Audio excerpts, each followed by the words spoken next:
Welcome back, everybody. Derrick, your East Oakland advocate. Well, today is Wednesday, just before Thanksgiving, and I'm going to deep fry a turkey, and I'm going to show you how to do it safely. I've done all the prep on the turkey already. I started yesterday with injecting the Zatarain's Creole butter into the entire bird, and then on top of that, I added Frank's Red Hot, the hot sauce, injected into the bird last night, and then this morning,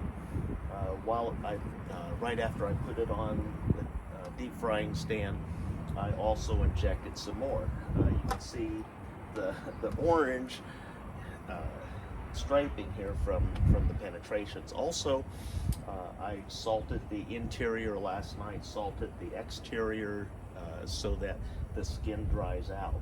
And you want to remove as much moisture as you can, but keep a lot of moisture inside the flesh of the bird.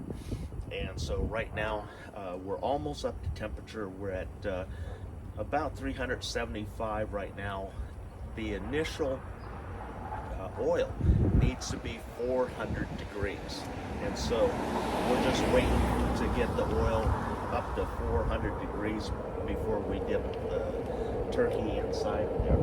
And the best oil to use is peanut oil, because it can sustain the high temperatures that is going to be required to cook this turkey for the next hour.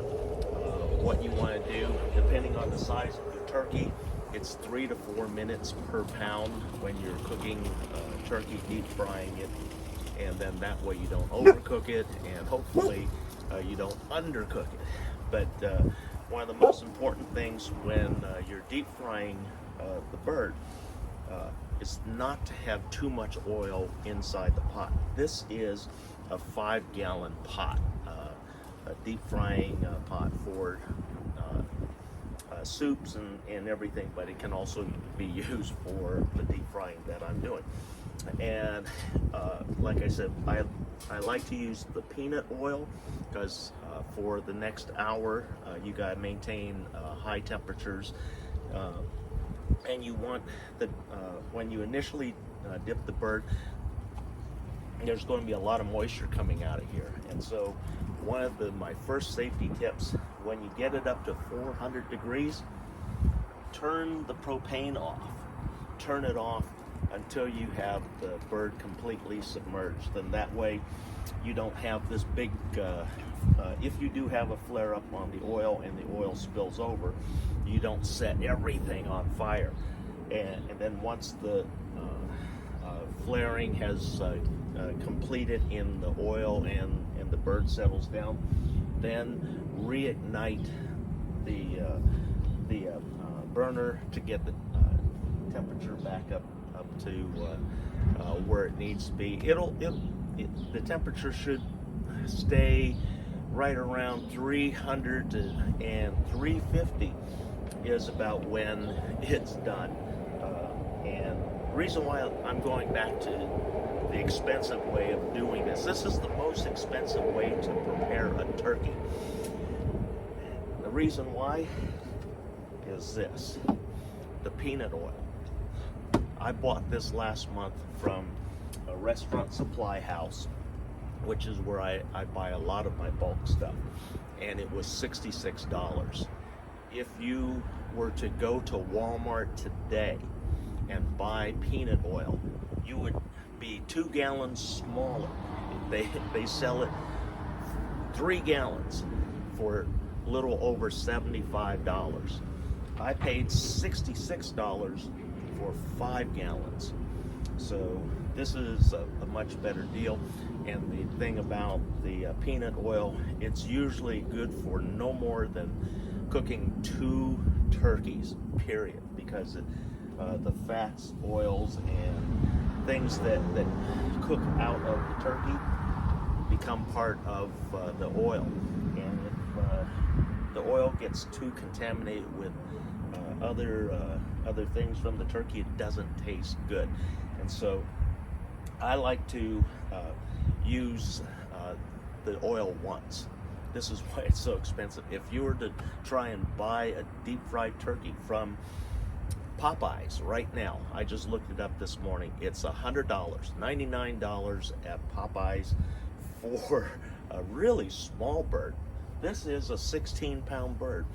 At Popeyes, it's not even 10 pounds. So significantly smaller and very expensive. There are other places out there that will have a deep fried turkey for you, but they're also over $107. So right now we've just reached 400 degrees. I'm going to turn the propane off. Propane is now off, fire is off.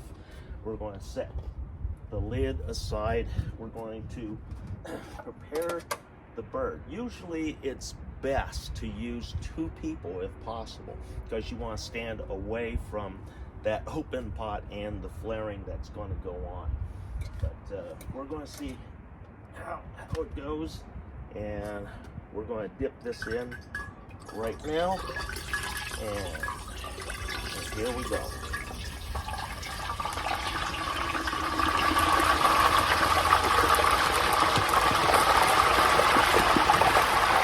You want to do this very slowly because there's going to be a lot of flaring, and I may have put too much oil in here to begin with.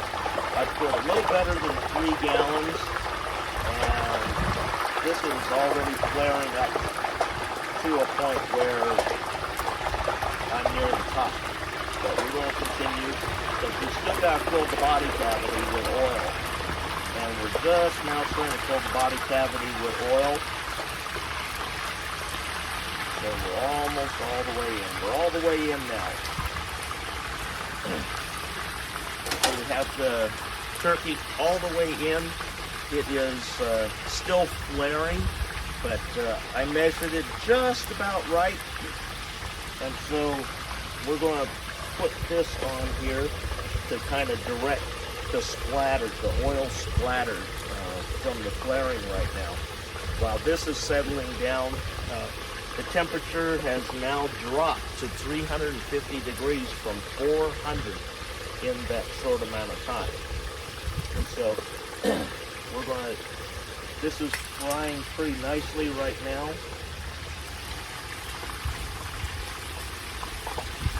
And we have the thermometer here. And you want that deep thermometer to stay in there. That way you can monitor the fire all the time. And so I'm going to go get my lighter, and I'll be right back. Okay, I got my lighter. I'm going to relight the fire underneath here.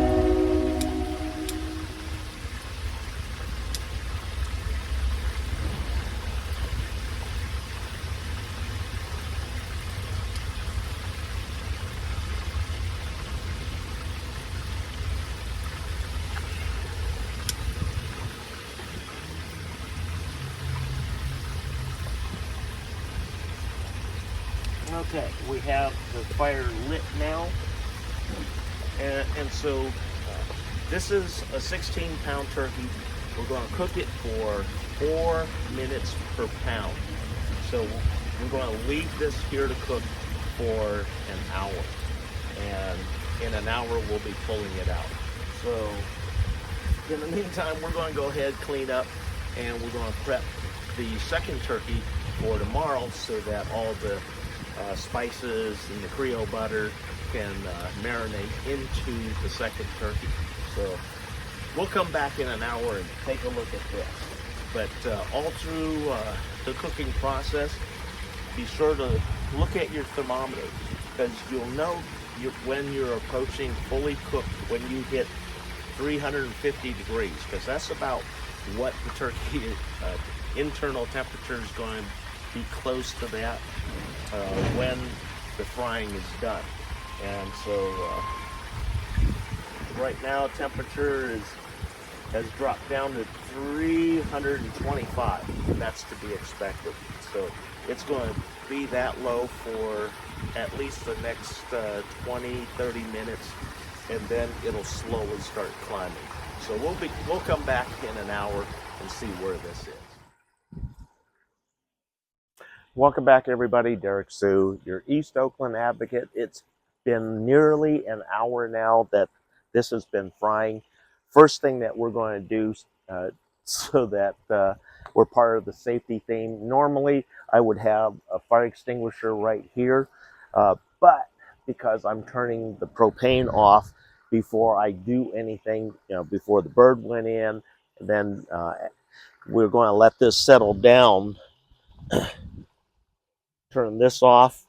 We turn the gas all the way off. So we turn the red control valve off, and then we also turn the main valve off. And then that way we know that the gas is off. We're going to remove the bird after the oil settles down in a couple of minutes. Right now, the temperature's been holding pretty steady at 325 degrees. It's been in here for just short of an hour. And if you take the short side of the cooking process, 16 minutes times 3, you're looking at 48 minutes. So somewhere between 48 minutes and an hour is when you can consider the turkey done. I don't want to overcook it. I like to have it juicy, so we're going to start lifting it out, and you can see the oil draining out. Still, the skin is bubbling, which is nice. I like that. And we always have a large tray to catch the oil that's going to dribble out of here for the next 15-20 minutes as the bird cools down. So we're going to put this here and let that cool down. We're also going to let the oil cool down because we're going to replace part of it. I'm going to show you what the oil looks like, because if you remember, it was real clear, just slightly amber. Yeah, but now with all the fat, you can see how the oil looks burnt. It's all brown. You can't see the bottom of the pan anymore. That's all of the fats and the other components of the spices and everything being burned, actually being burned in the oil. So this oil would, while you can cook another turkey in this, I don't recommend it because the burning will take precedent on the second turkey. And so what I'm going to do, I'm going to empty a majority of this out and then use the remainder here of clean oil. Then that way that lessens the possibility of the flavor contamination from the first bird that was cooked. So anyway, that one's cooling off right now. This is going to be cooling off. So temperature is dropping down to 300 right now.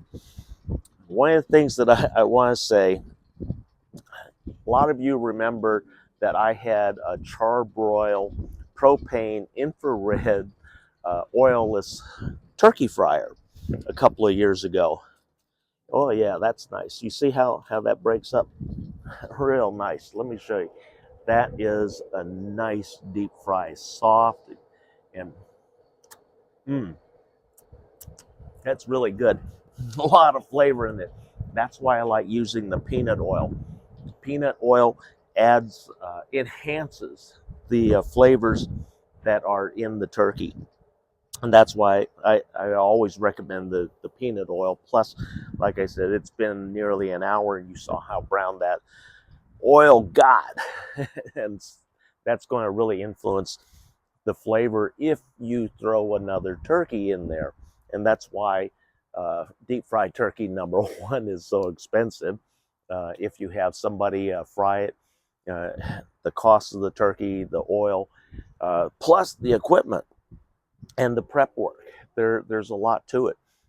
And so it's not a cheap proposition, but also it's not a traditional Thanksgiving turkey. Last year I didn't have turkey because a lot of you know that I don't like roommates. I despise having a roommate or being forced to have a roommate because the roomie that I had, not so much in my area, he ruined $300 of cooking equipment. He destroyed my Weber 20-inch, which was $160. Then the charbroil infrared cooker that I had, he treated it, he used it like a garbage can essentially, and he would just throw wood in there uh, uh, and then burn wood inside of my charbroil. So we had a big falling out. He's no longer around here, and I told him we're not friends. We never were friends, and we never ever will be friends. So made it real clear to him, get the fuck out of here and don't be messing with me. He just destroyed over $300 of my stuff that he can't pay for. So anyway, that's why I don't have roommates. But the charbroil, uh, while it was nice having it and the convenience, it did not give me the crispy skin like what deep frying will do. And it's soft because in that charbroil infrared, it didn't really have a top, much like how I cooked this. It didn't have a top, but then it was surrounded, the entire body of the bird is surrounded by oil, whereas in the charbroil, it is oilless. And it says it's infrared cooking, which I didn't really see the infrared because it was a steel wall. And then inside the double lining was the actual flame. And the flame just heated up the walls uh, uh, of the oven, essentially. It's just an open-ended oven. And it did okay. The wings, which are the easiest to cook and crisp up, they were the only things that on that charbroil infrared that actually got crispy. The legs here, they were soft. The skin was not crunchy, and I had oiled it. I had put oil all over the bird. And then I stopped a couple of times, even put butter on the skin, and that still didn't make it crisp. So having a deep fried turkey is very unique, and it is very expensive. But I'm doing 2 of them this year because last year I didn't do any turkey, so I really missed doing it. But I've already grilled 2 turkeys, and this is the first of 2 that I'm deep frying. So that's how I'm going to be spending Thanksgiving. The folks here in my encampment will be sharing this one. I'll be cutting it up and prepping it for tomorrow. Thanks for joining me. We'll be right back.